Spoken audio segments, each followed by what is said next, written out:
स्वागत है आप सभी सब्सक्राइबर्स और हमारे टेक्नीशियंस भाइयों का और हमारे सभी स्टूडेंट्स का जो कि यहाँ पर सीख के जा चुके हैं या फिर सीखने आना चाहते हैं या फिर वो हमारी वीडियो के माध्यम से ही सीखते हैं। तो आज दोस्तों हमारे पास है एक स्मार्ट टीवी का कॉम्बो बोर्ड और ये बोर्ड रिपेयरिंग के लिए आया है हमारे पास और ये एक डेड बोर्ड है, बिल्कुल बंद कंडीशन का। तो आज हम इसे चेक करेंगे स्टेप बाय स्टेप और आपको सिखाएंगे स्टेप बाय स्टेप चेक करना और इसकी जो प्रॉब्लम है खुद भी ढूंढेंगे आपके साथ मिलकर के और इसे रिपेयर भी करने की कोशिश करेंगे। और ये भी पूरी कोशिश हम करेंगे कि जितने भी ये शॉर्टकट मॉड्यूल्स हैं इनका इस्तेमाल हम ना ही करें, कोशिश करेंगे ऐसा हम। ठीक है दोस्तों, तो चलिए शुरू करते हैं इस वीडियो को। और दोस्तों अगर आपको हर बार की तरह इस बार भी ये बात मैं ज़रूर कहूँगा कि अगर पूरा सीखना है तो वीडियो पूरा देखने की कोशिश करना पड़ेगा और अगर अधूरा सीखना है तो आधा टीवी रिपेयर करना है तो बाकी आप समझदार हैं, आधा वीडियो देखकर भी आप जा सकते हैं। और अगर सीखना है आपको, आप चाहते हैं कि भाई मैं स्टेप बाय स्टेप सीख लेता हूँ इस कोर्स को ताकि मुझे कोई दिक्कत ना आए, तो आप हमारे स्क्रीन पे दिए गए नंबर पे कॉल करके जानकारी ले सकते हैं कोर्स की। और अगर आप मोबाइल रिपेयरिंग सीखना चाहते हैं तब भी आप हमारे इसी नंबर पे कॉल करके मोबाइल रिपेयरिंग कोर्स की भी जानकारी ले सकते हैं। बहुत ही कम पैसों में, आसान शब्दों में मोबाइल रिपेयरिंग और एलईडी टीवी रिपेयरिंग हम यहाँ सिखाते हैं। तो आइए दोस्तों शुरू करते हैं और रिपेयर करते हैं इस बोर्ड को और देखते हैं कि कैसे रिपेयर होगा स्टेप बाय स्टेप। मेरे पास है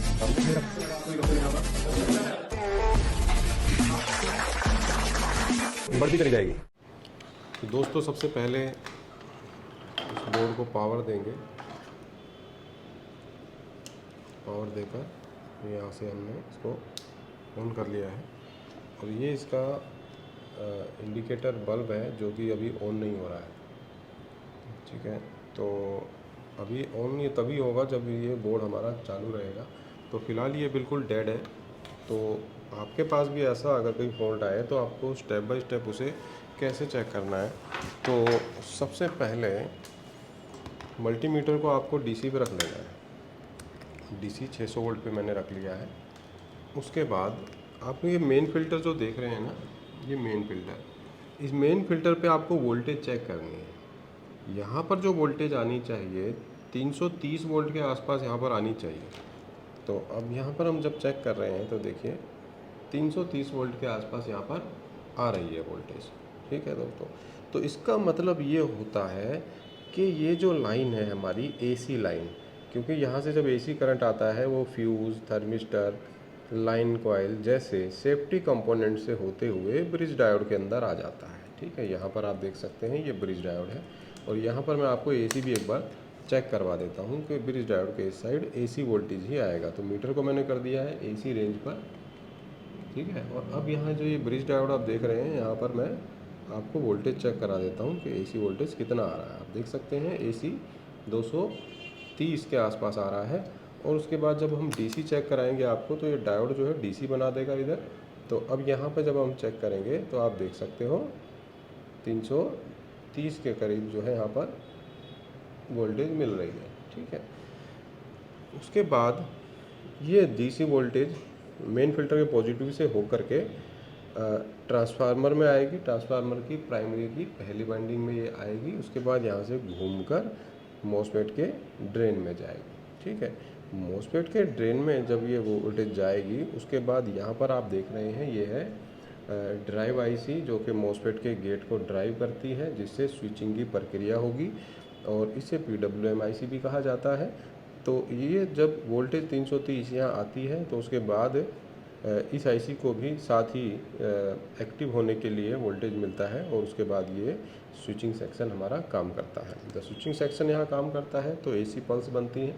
तो एसी पल्स क्या है, ट्रांसफार्मर आगे ट्रांसफ़र कर देता है, वो आगे ट्रांसफ़र हो जाती हैं, इस तरफ हो जाती हैं। ठीक है, तो इस तरफ जब ये हो जाती है ट्रांसफ़र तो एसी, क्योंकि इधर जो है हमें डीसी चाहिए, तो यहाँ पर आप देख सकते हैं ये डायोड लगे हुए हैं, ये डायोड हैं, ये दोनों डायोड हैं, इनकी कोडिंग भी डी है, डी लिखी हुई है, डी कोडिंग अगर कैमरा में आ रहा है तो देख सकते हो आप, ये डी कोडिंग आ रही है, तो ये डी है यानी डायोड, और यहाँ भी आप अगर देखें तो डायोड लगा हुआ है, ठीक है।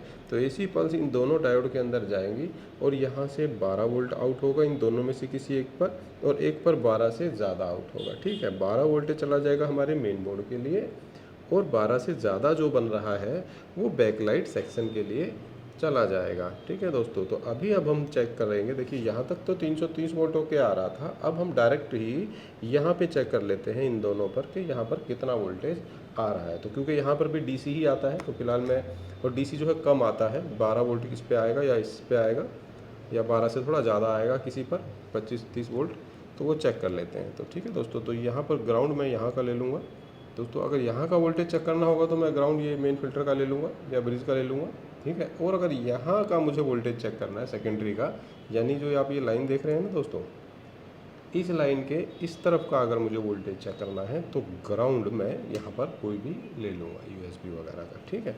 और अब उसके बाद डायोड के यहाँ पर वोल्टेज चेक करेंगे। तो दोस्तों यहाँ पर बिल्कुल ज़ीरो वोल्टेज यहाँ पर आ रही है, ठीक है दोस्तों। और उसके बाद यहाँ भी अगर आप देखें इस डायोड पे, तो यहाँ भी बिल्कुल ज़ीरो वोल्टेज आ रही है। तो इसका मतलब ये हुआ कि यहाँ पर हमारी जो पावर सप्लाई है वो काम नहीं कर रही है, ठीक है। तो अब हम इसकी पावर को कर देते हैं बंद, ये बंद कर दिया। उसके बाद जो मेन फ़िल्टर है उसको कर लेना होता है डिस्चार्ज। डिस्चार्ज करने के लिए तो एक बल्ब वैसे हम लगाते हैं, तो मैं बल्ब आपको दिखाता हूँ कौन सा बल्ब होता है। तो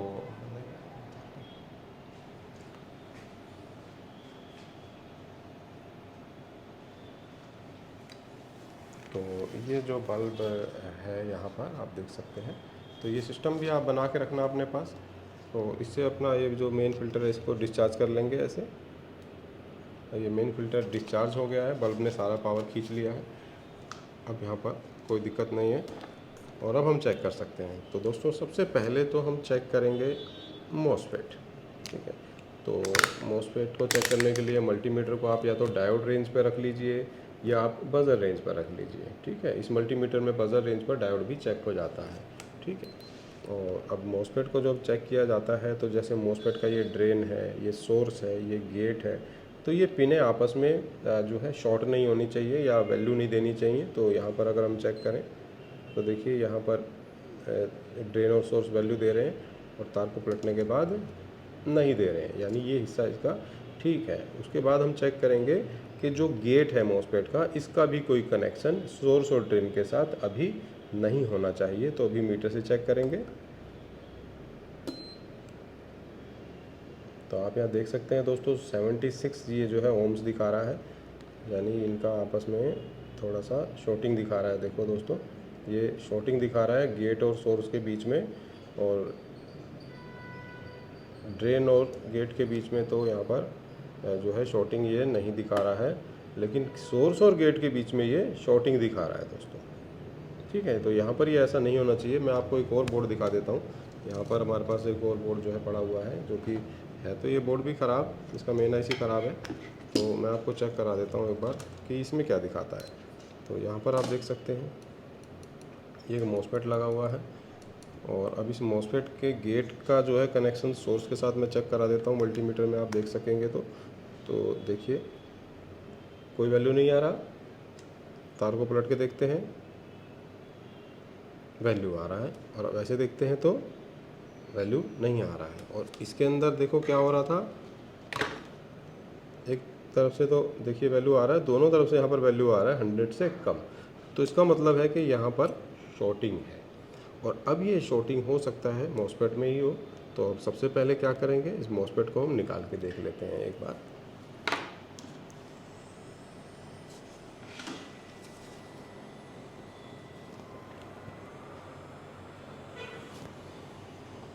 असेंबली मशीन से हम मॉसफेट को निकालेंगे।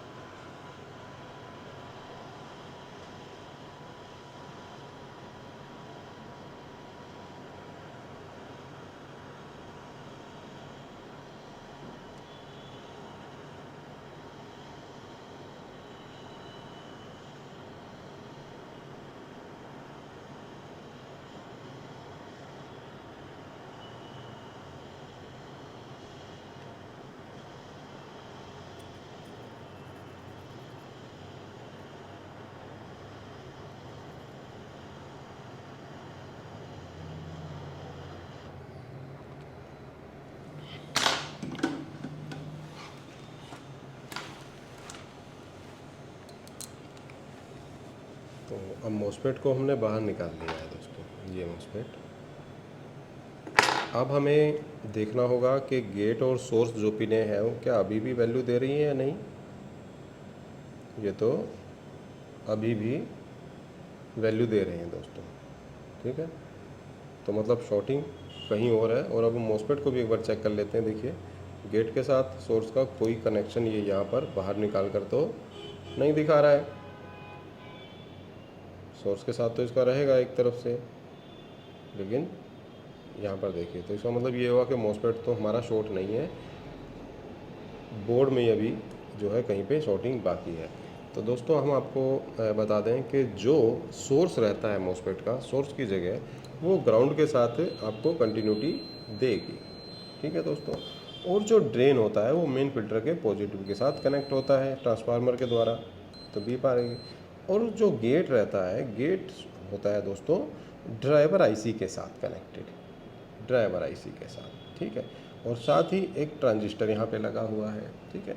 तो अब हम क्या करेंगे, यहाँ जो शॉर्टिंग होगी या तो इसमें होगी या फिर इसमें होगी। तो एक बार हम ज़रा ये ट्रांजिस्टर भी निकाल के देखते हैं कि क्या कंडीशन यहाँ पर होती है।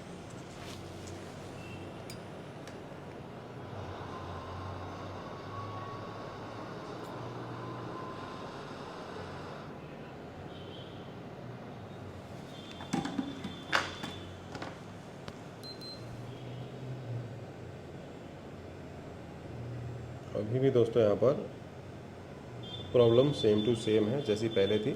तो अब इसके बाद जो कनेक्शन जो हमारा जा रहा है वो जा रहा है ड्राइवर आईसी के अंदर, ठीक है। तो अब ड्राइवर आईसी को एक बार हम निकाल के देखते हैं क्या होता है।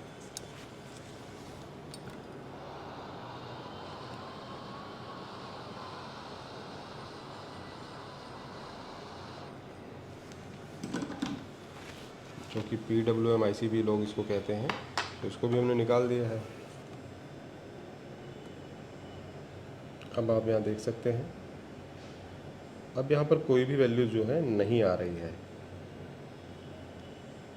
इस आईसी के निकालने के बाद, कोई भी वैल्यू नहीं आ रही है मॉसफेट के ड्रेन और सोर्स के बीच में। तो एक बार और मैं आपको दिखा देता हूँ।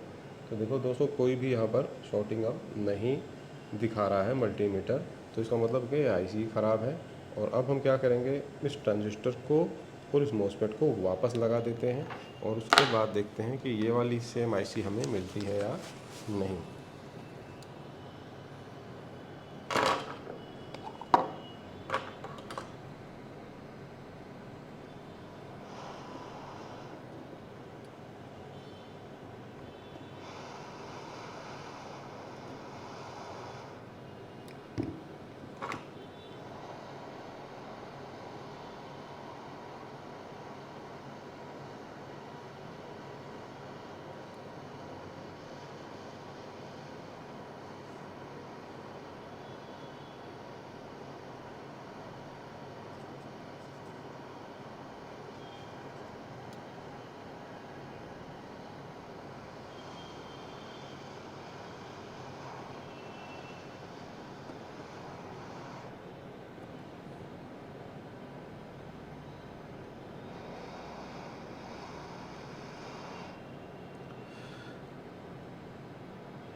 ठीक है,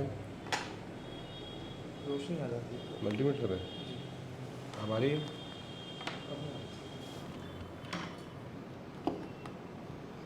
पहले भी आ रही थी क्या रोशनी? आ रही थी, लेकिन सर वो फिर मतलब अच्छा है, वो कर देता। ठीक है।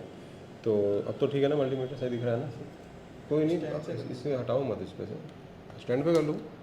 स्टैंड पे कर लेंगे तो फिर ये दोनों चीज़ें एक साथ कैसे दिखेंगी?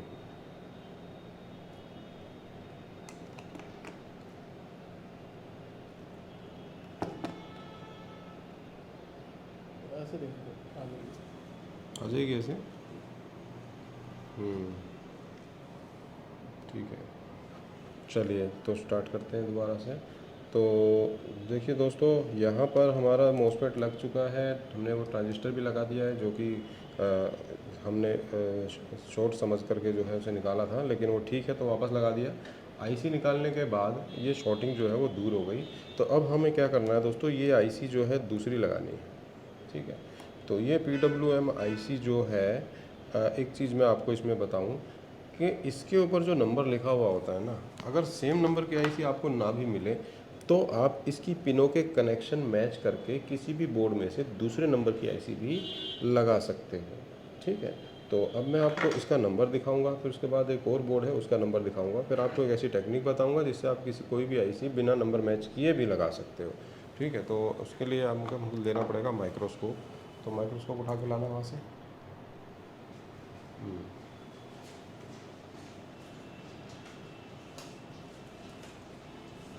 बैटरी चार्ज है।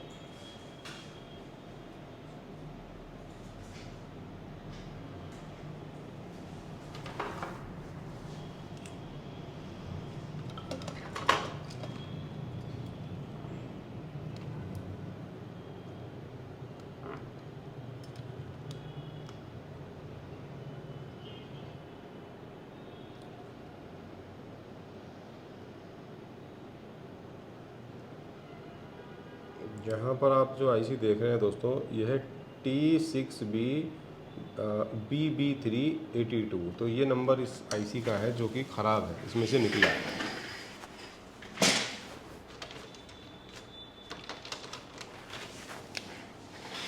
नंबर को यहाँ लिख लेते हैं, TB82 B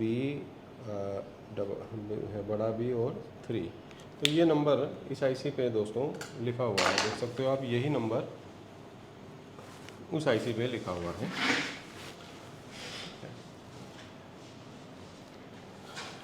और जो दूसरी आईसी है, जैसे कि मान के चलें ये बोर्ड हमारे पास है, ठीक है, तो इसके अंदर भी यहाँ पर एक आईसी लगी हुई है, PWM आईसी। तो अब इसका नंबर देखते हैं कि इसका नंबर क्या है, सेम है या अलग है। तो वैसे तो ये आईसी दोस्तों मार्केट में मिल जाती है, 60-70 रुपये की आती है, लेकिन मार्केट वाली जो आईसियाँ हैं ना, उनके चलने की संभावना बहुत कम होती है। कई बार वो आईसियाँ ना बल्कि ज़्यादातर ख़राब निकल जाती हैं। तो अब इस आईसी का नंबर आपको चेक करा देते हैं।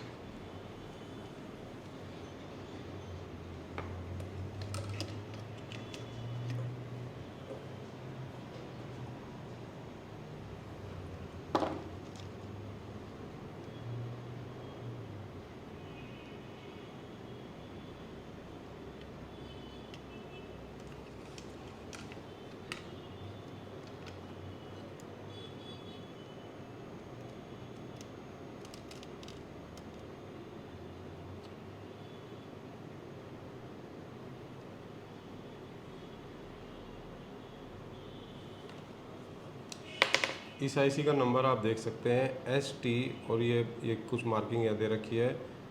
ये समझ नहीं आ रहा ये कौन सा अक्षर है। अगर ये 8 है तो इसको मान लेंगे 8S या फिर BS HE1। तो ST, ये बॉक्स बना हुआ है अजीब सा, HE1 BS। तो दोनों आईसीओ के नंबर दोस्तों बिल्कुल अलग हैं। तो अब ऐसे में क्या ये आईसी इसकी जगह पर लग सकती है? तो यही टेक्निक मैं आपको दोस्तों सिखाने जा रहा हूँ। उसके लिए आपको दोस्तों क्या करना है,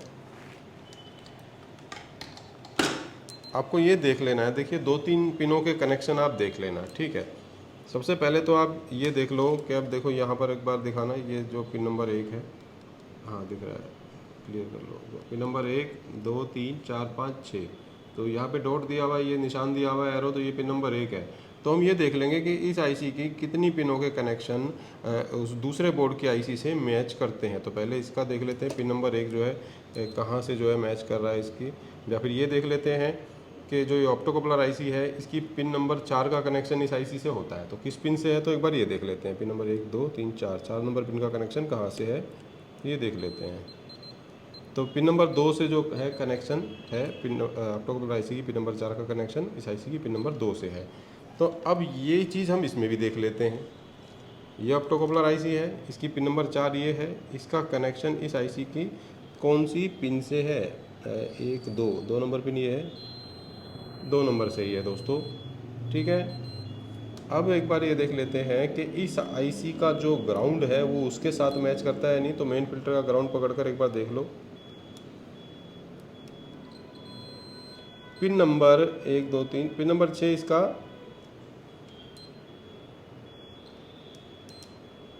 ग्राउंड है।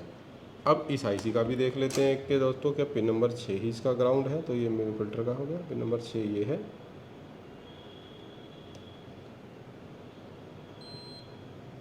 ये तो पिन नंबर 1 है जो कि ग्राउंड है, ठीक है। इसके अंदर देखते हैं कि हमसे कोई मिस्टेक तो नहीं हो गई है। जी दोस्तों, यहाँ पर तो ये हमारे जो मीटर है ना यहाँ टच हो गया था, इस वजह से मीटर बीप दे रहा था। अच्छे से चेक करना पड़ेगा। देखो ये कोई भी जो है पिन नंबर 6 ग्राउंड के साथ बीप नहीं कर रही है, ग्राउंड के साथ पिन नंबर 1 कर रही है। यानी 2 पिनें मैच कर गई, इसकी और उसकी, ठीक है। अब एक चीज़ और देख लेते हैं कि मॉसफेट का जो गेट है इसका कनेक्शन इस आईसी से कौन से नंबर की पिन पर है। तो ये डायरेक्ट तो नहीं होता, कोई रेजिस्टेंस बीच में लगी होती है, जैसे ये रेजिस्टेंस बीच में लगी हुई है इसके इस तरफ से। अब यहाँ पर चेक कर लेते हैं। तो 1 2 3 पिन नंबर 6 पर कनेक्शन गया हुआ है इस मॉसफेट के गेट का। और अब इसके अंदर देख लेते हैं कि जो ये मॉसफेट है इसके गेट का कनेक्शन किसी रेजिस्टेंस से होकर के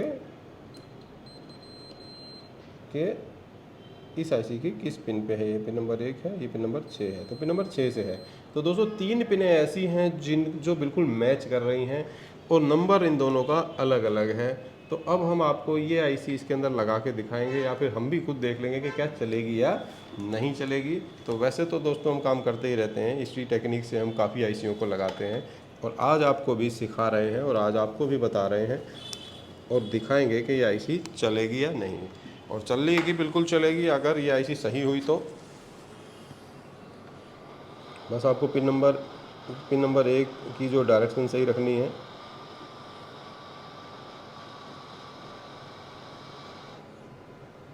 ये पिन नंबर 1 इस तरफ है, ये ऐसे।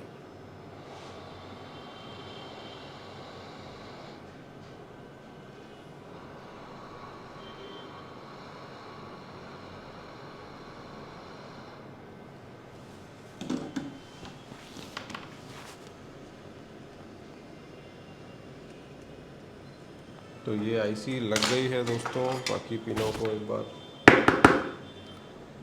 सोल्डिंग कर लेते हैं।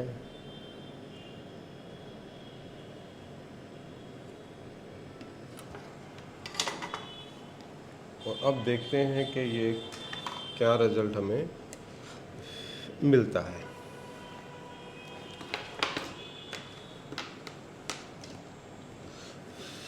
बोर्ड को थोड़ा ठंडा होने देते हैं।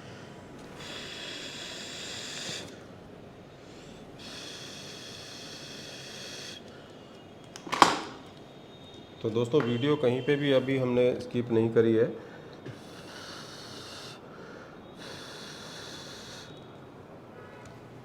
और वीडियो स्किप जो कभी भी अगर हम करते भी हैं तो उसमें कई ऐसी चीज़ों को कट किया जाता है जिसमें ज़्यादा समय लग रहा हो और आपका समय बहुत कीमती है। मेन पॉइंट ही आप लोगों को देखने चाहिए होते हैं, इसीलिए हम ऐसा कभी कभार करते हैं। तो अभी देखते हैं कि ये चालू होता है नहीं होता। ये इसको हम ऑन करते हैं और अब हम वोल्टेज चेक करेंगे। अरे वाह, अभी ये लाइट ऑन हुआ था यहाँ पर। तो एक बार सप्लाई को चेक कर लेते हैं। ये मेन फिल्टर पे आप देख सकते हैं मीटर ठीक आ रहा है ना, रोशनी तो नहीं आ रही मीटर पे 320। और अब हम चेक कर लेते हैं आउट में यहाँ पर क्या हो रहा है। यहाँ पर ये डायोड है जैसे कि, और ये 12 वोल्ट दोस्तों आप देख सकते हैं। आ गया 12 वोल्ट दिख रहा है ना मल्टीमीटर में अच्छे से। अच्छा, यहाँ पे अगर आप देखें तो ये 12 से ज़्यादा आ रहा है, ये आ रहा है बैकलाइट सेक्शन के लिए, ठीक है। तो ये बोर्ड ऑन हो गया है और अब मैं आपको दिखाऊंगा।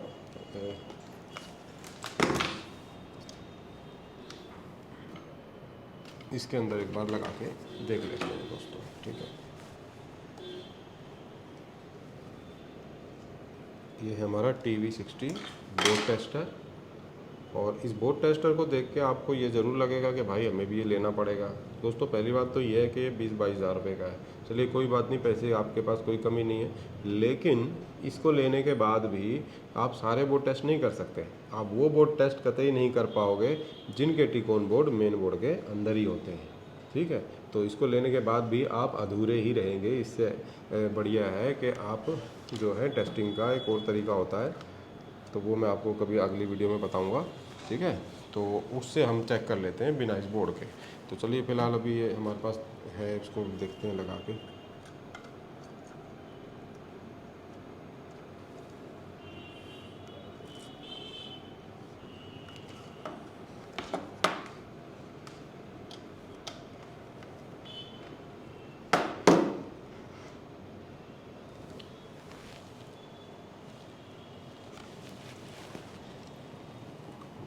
अभी यहाँ पे दिखाना ज़रा, अगर ये लाइट ऑन हुई थी एक बार यहाँ पर। हाँ वो हुई ना लाइट ऑन। जी। तो ये लाइट ऑन हो के अपने आप ही जो है बंद हो गई है। तो टीवी इसका मतलब चालू हो गया है। और यहाँ पे अगर आप देख सकते हैं, टू मेक और बेटर आइटम।